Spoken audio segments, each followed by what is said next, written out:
I was 17 years old. I was married. And 10 months after I was married, I had a baby girl.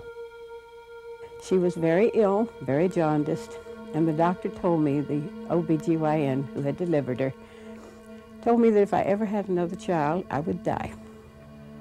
3 months later, I was pregnant again. And I was absolutely terrified.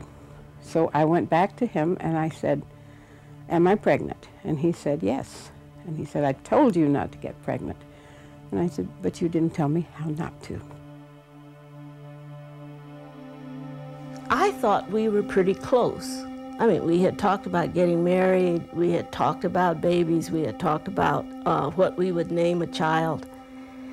And when I got pregnant and said, "I'm pregnant," everything changed. It was like, well, whose is it? And that was such a shock to me that the relationship ended.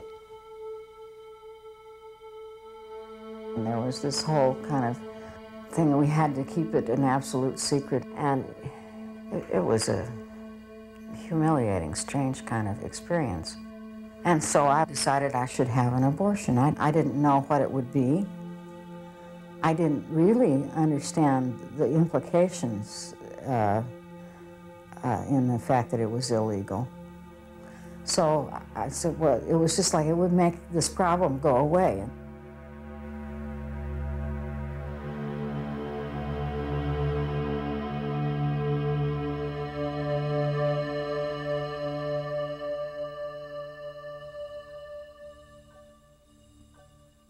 Until the mid-1800s, abortions were legal and available in the United States.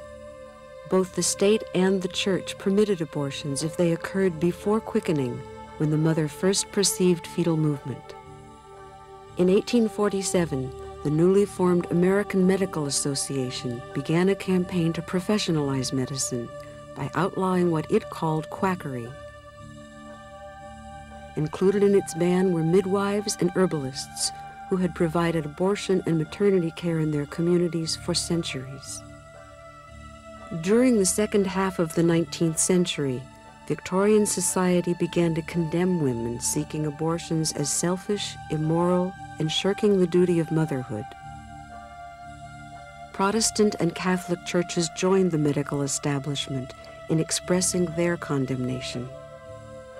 Meanwhile, legislation restricting abortion continued to spread, and by the turn of the century, both birth control and abortion were illegal in most states.